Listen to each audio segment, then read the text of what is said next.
So the tears of angels flowed like little blessings here bestowed upon the lips of the land like fire, an ancient act of desire. So here we are. From an investigative point of view, before traveling to Charlotte, there was an obligation to review all of the information on this case that had already existed, to scrutinize, to study, sifting and deciphering any clues, to determine, first of all, which questions had yet to be raised, and to the extent possible, answer those questions that had already been. The online content and media had to be studied. Interviews of the people involved, the motives should be reconsidered in an attempt to illuminate that which yet may lie hidden still to this very day, just beneath the surface. Her feet are down at this end and her head is up where your feet are, right here. Investigators know someone drove the car down the embankment. You can see where the front wheels of the vehicle were actually in motion. Her keys were out further uphill and the driver... Every word deserves parsing, every syllable to be measured. Is body language important? Not sure. The mystery about what happened to Ira after that has many students feeling uneasy. But as far as this story goes, there are many characters who, if you'll pardon the expression, come to life as you hear them. Final closure is whenever the killer's caught, but this will help us a lot. In many respects, all we can do is listen carefully, as clues may be revealed before our very ears. They now feel a closeness to the UNC Charlotte student they never knew.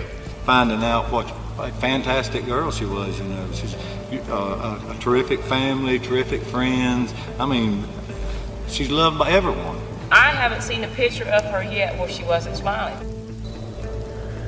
This cautious listening, except for perhaps the beast among us, comes quite naturally. After all, who doesn't love a film that begins with rain? Rain, decorating a window pane, or darkening a hung-out dress, or streaming down a pouty face. One long, thundering downpour, right through the empty script and score. Before the act, before the blame, before the lens pulls through the frame, to where the woman sits alone beside a silent telephone, or the dress lies ruined on the grass, or she disappears strolling across the overpass.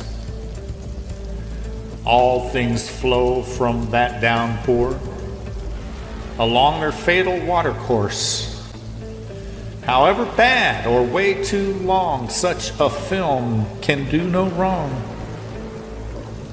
So when his native twang shows through, or when the boom dips into view, or when her speech starts to betray its adaptation from the play, I think to when we opened cold on that rain-dark night. That neon sign above the drugstore, upon it written a simple score. Forget the ink, forget the milk, forget the blood. All was washed clean with the flood. We rose up from the falling waters, the fallen rain's own sons and daughters. But none of this really matters, does it? Well, the stage is bare and we're here with emptiness all around. But for the voices softly drifting between our ears. Their names are now revealed. But what else?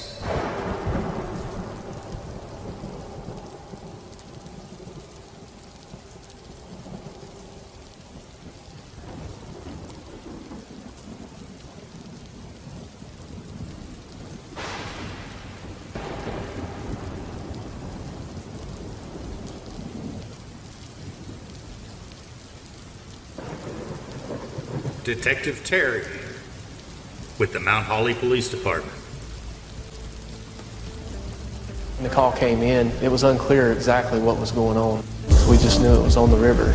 We headed that way, saw the back of a blue vehicle, and then immediately to the driver's side was the body. There were 3 ligatures wrapped around her neck. What'd you do? Well, we initially had to identify her. The knots were so tight that it left imprints in her neck. And then she had a blue ribbon from a small bag that she had in her car. That was tied around and knotted. It was a true, what you call a whodunit. The man the detective saw said his name was Mark Carver. Said he'd been there with his cousin, Neil Cassidy. They came fishing there all the time. Never saw her car. And didn't hear anything. The fishing area is just through the woods on the other side of these trees. Their DNA matched 2 separate places on the vehicle. It was a very hateful crime.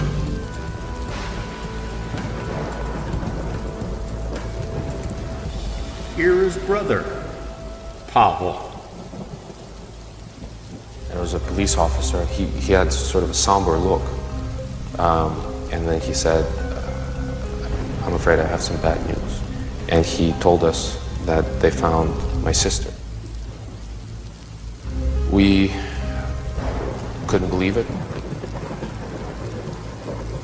And he said, no, this isn't a mistake. They identified her. Hear one of my parents cry. And that was very different. When something like that happens, somebody ultimately will talk. And so that's what we were hoping would happen. You'll have no choice but to surrender. Masha, one of Ira's dearest friends at the university and roommate. Both our families immigrated here to this country for a better life.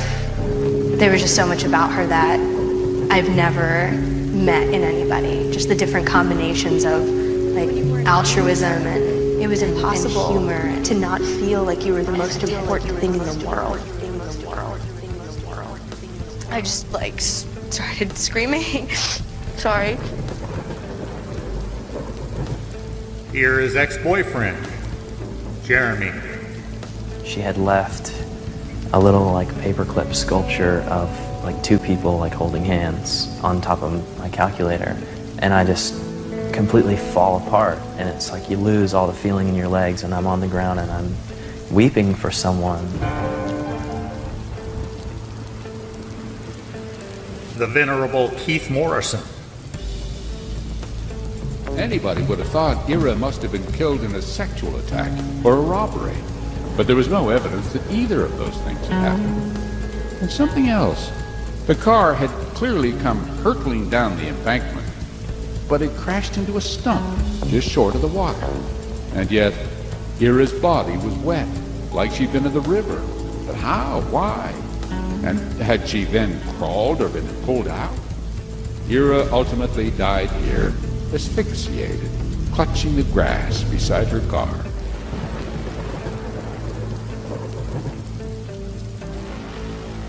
You'll recall, it was Neil Cassidy, Mark Carver's cousin, the other fisherman fishing that day, who was also charged with murder.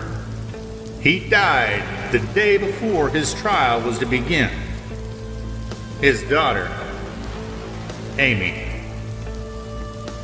He said, if I didn't know what was going on, I would have tried to help her. He actually thought it was kind of cool. He never thought that he would get caught up in like a murder investigation, you know. It's like, yeah, in a couple of years, Dad, we're going to be sitting around and I'm going to say, remember the time you were charged with murder?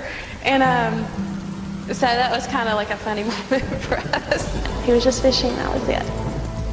They had told him that they were just excluding everybody that was in the area. And he was like, that's fine, you know. I hugged my dad, told him how much I loved him. And I actually read in the paper that morning about how the trial was starting the next day. He said, I really do hope they find out who killed her. And I guess it must have been an hour or so later. He told my mom to go get his inhaler that he didn't feel like he could breathe. And we thought maybe he was having a panic attack. And we were like, it's okay, Dad, just breathe. And he breathed a couple more times, and then he just fell over. That was it. He didn't breathe anymore after that.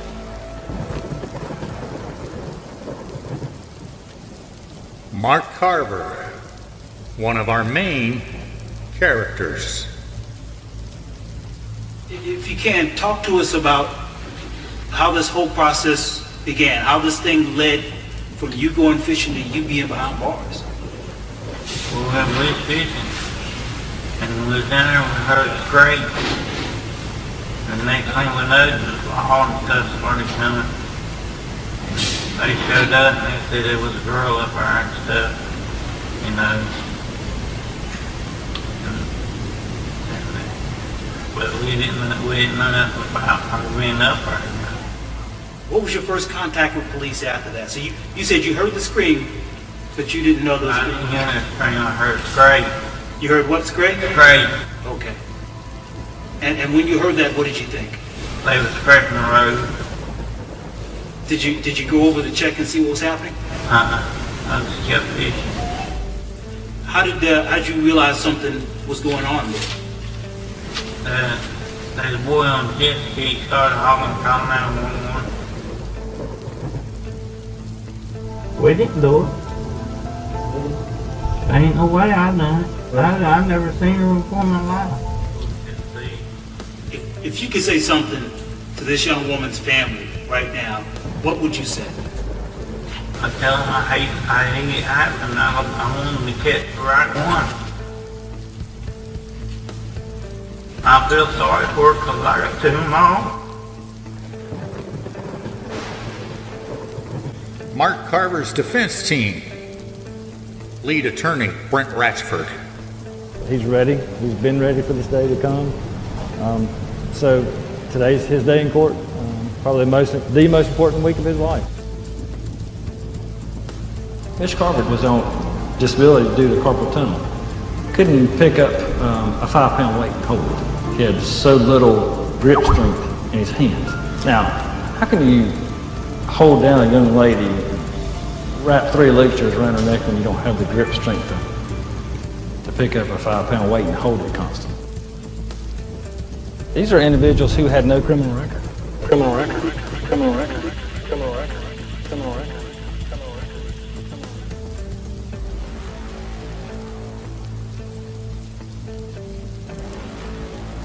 After Neil Casada's passing the day before his trial was to begin, his attorney, David Phillips, who's now a county judge, joined Brent Ratchford on Mark Carver's legal defense team. They had no leads. The police were pressured to make an arrest, and they were the scapegoats. They were the scapegoats. And why in the world would Mr. Carver stay there if he had just killed someone? And Mr. Casada had 2 prior heart attacks. We took him down to the crime scene where this took place, and he could hardly make it up the hill without.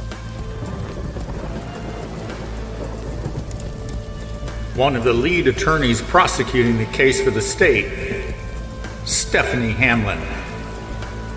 Working for the state, all you can do is present what you have and what the evidence is. People want to know why. People want to know. We want to know why. Co-counsel in the state's prosecution, Bill Stetzer. Ira is the type of lady from everybody we talked to that if she encountered 2 scary-looking guys in the woods, she'd see her pulling up, getting out of that car and walking over to these 2 strange-looking men and taking a picture of them. or she thought that they didn't see her, taking a picture of them or doing whatever they were doing. Doing something they weren't supposed to do, we don't know. And I could see these two guys overreacting. We had a pretty clear sense of who was responsible. They said they didn't hear anything.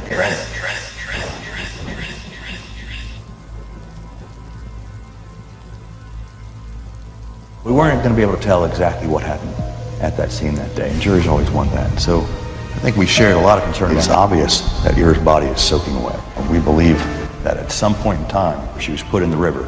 This was a trial of the conduct of both of these men.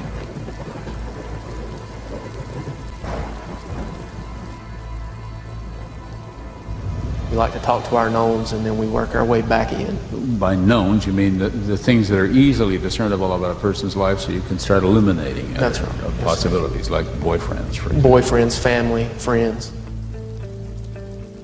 They just asked me some questions. And of course, like where I was. He was quickly cleared. I was in class all day long. It was the same story all over campus. We were able to quickly eliminate all of those people. Everyone had proof of where they were that day. This is high-profile stuff. Was there a lot of pressure? Oh yeah, lots of pressure. A lot of media attention. You know, we were getting a lot of pressure. There was a lot of frustration. I know.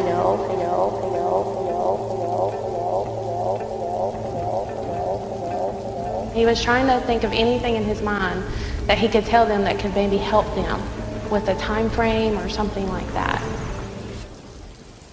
Their timelines were completely wrong. Mark said that Neil rode with him down there. Neil said he drove down there. Mark said he stayed the whole time. Neil said he left shortly thereafter. So everything they were saying were contradictory.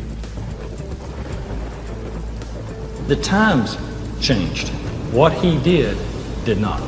The order of events never changed.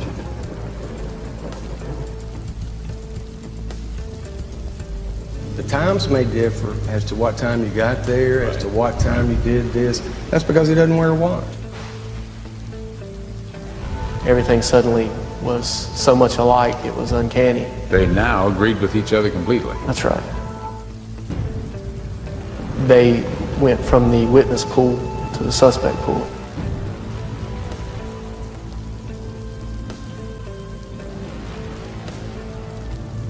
It was in an interview just after his arrest. He was asked, how tall is Ira? And he said, she come up to about here on me. And the agent said, well, stand up and show me. And he stood up and said, she come up to about here on me. And then the agent said, well, how would you know that if you hadn't seen her? He said, well, I saw that on TV. A detective testified Carver knew how tall the woman was. I believe the words he used was a little thing or a little girl. He said that she came up to him about right here. And I think I've seen every photograph of Ira Yarmolenko that's been published. And I've certainly seen all the crime scene photos and everything else. And I could not have given you an estimate of how tall she would be up on me. And he stood up and pointed about right here, which would have made her less than 5 feet tall. She wasn't that tall. He's 5'4". She's 5'3". She would have come up to about here.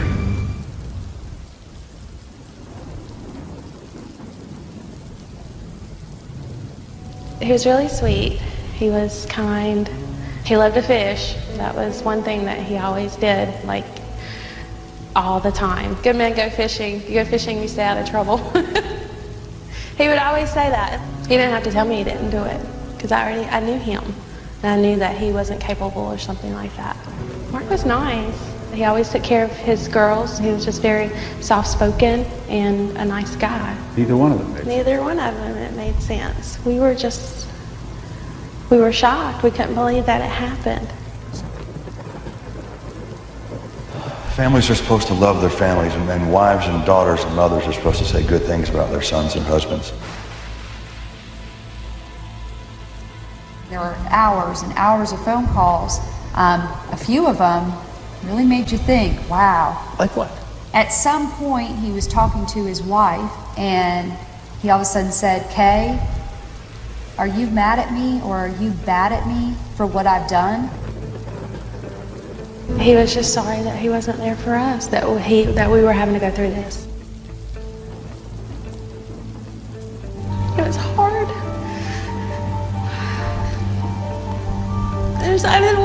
that he was gone. And now I've got to go home and plan his funeral. And my world's gone. It was unbelievable. It took at least a day or so for that to actually sink in. I was very disappointed, extremely disappointed, because we wanted to have his day in court and we wanted to clear his name, and he never got that opportunity.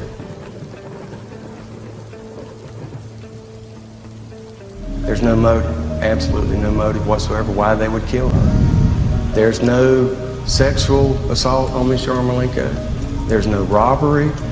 There's no larceny of her vehicle. Nothing. Absolutely nothing. It's consistent with suicide. There's no defensive wounds. There's nothing connected to the body. There's no other evidence that points to any other really killer. And that's why they can't find the killer, is because there's not one. You actually believe she may have succeeded in killing herself? I do. The suicide was brought up kind of in passing at the trial. That's not the avenue that we're looking at. District Attorney Lockbell weighs in on internet sleuths propounding the suicide theory. Has she read the transcript? Or did she simply take what she saw in about a 20 or 30 minute segment of television and try to reenact it from that? Again, several thousand hours of work versus 20 minutes on a Friday night TV show.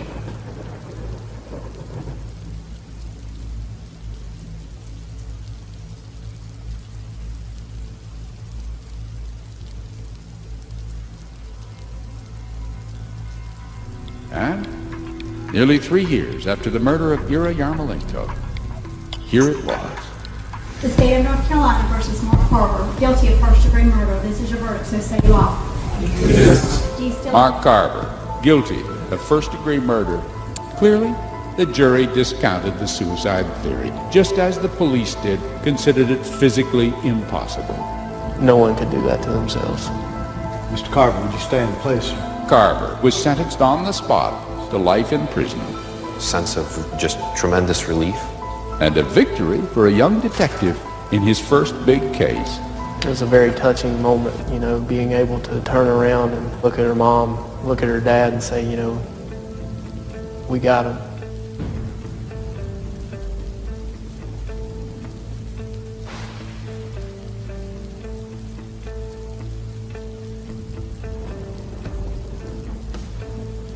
It was only truly a legal verdict for Mr. Carver, but the evidence overlapped so much. I think it said both men were guilty. What trial were you at? Because the evidence was not there. Mr. Carver is an innocent man, and they convicted an innocent man.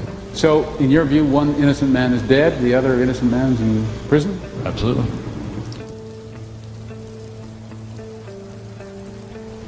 Nerve-wracking to sit that close to a person responsible for killing my sister. Those are images you cannot unsee, as they say. We tried not to look. That was what we desperately tried to do. You managed not to see any of them? I sometimes saw things. Do you still see those things? I remember it very vividly, yes.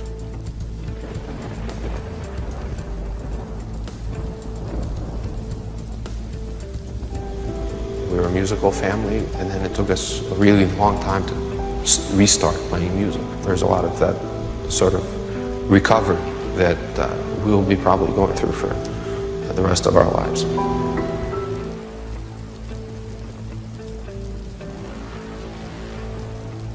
It was hard to sit there and listen to them say that my dad was like this cold-blooded killer and him not being there to be able to defend himself. And now Chris Muma of the North Carolina Center for Actual Innocence comments on the strength of the verdict against Mark Carver. I actually think the DNA wasn't challenged very well at that trial, and that's one of the things we're looking at is how accurate was that DNA evidence, and going deep into the test results and reconsidering that. They're having to relive the horror And this is very, very sad. There was finality, and all of a sudden there's not finality. And they're having to sit there and listen to someone try to get their family member's murderer off. When I show up, no, they think I want all the guilty people out of prison, and that's not what we're trying to do. It does not keep me awake because I know the right man was convicted. The tragedy is not that he is serving life in prison. The tragedy is that she is not alive. The tragedy is that her life was cut short by these two men. That's the sad part, not the fact that the guy who killed her is going to pay for it. So, there's something called cognitive dissonance, and prosecutors and law enforcement officers, I think, are particularly susceptible to that because they devote their lives to justice, and they have to feel comfortable that they're doing the right thing, that they're serving justice. So that makes it that much harder for them to acknowledge that maybe a mistake was made. So that's why we have to do a very good job of presenting compelling evidence to try and get past that tunnel vision.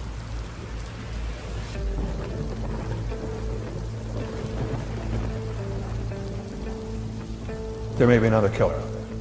There could be, yes. How much more can you say about that at this point? Do you think you could identify somebody else? That's not what I'm working on. I'm working on determining and proving whether Mark Carver is innocent. Mr. Quesada is deceased. Mark Carver is in prison.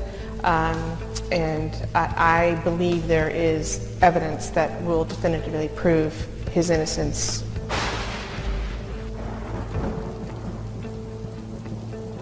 Bell wouldn't comment as to if he would appeal if Carver's conviction is overturned. To say what I would do if something happens, he said, I try never to do that.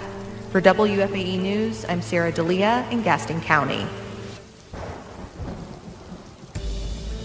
And as a legal update, Mark Carver's verdict was overturned and he won the opportunity to have a new trial. Mr. Bell indeed appealed that decision. The appeals process is ongoing as we are currently recording.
Attention to detail is everything. See things with a completely open mind. What do we know? What is it we're assuming? Are we assuming she drove herself? Are we assuming she was killed in the driver's seat or passenger? Are we assuming that was where she died and the body wasn't moved? Everything is about how do we know what? How do we know what? How do we know what? It's reasonable to assume that she drove herself there. We don't really know that. So what if somebody else drove her? We assume that she was killed, in the driver's seat? We assume that she drove there alone? I mean, how do we know that? How do we know somebody wasn't in the passenger seat? Somebody wasn't in the back seat? How do we know that she wasn't the passenger and that somebody killed her and put her there? How do we know that, how do we know she was killed there? And all of this goes to, just the best guy in the state. There's a guy named Joe Neff. Well, they did a long series about this whole business about time of death because each element of the investigative process that we've considered lock solid is kind of crumbling.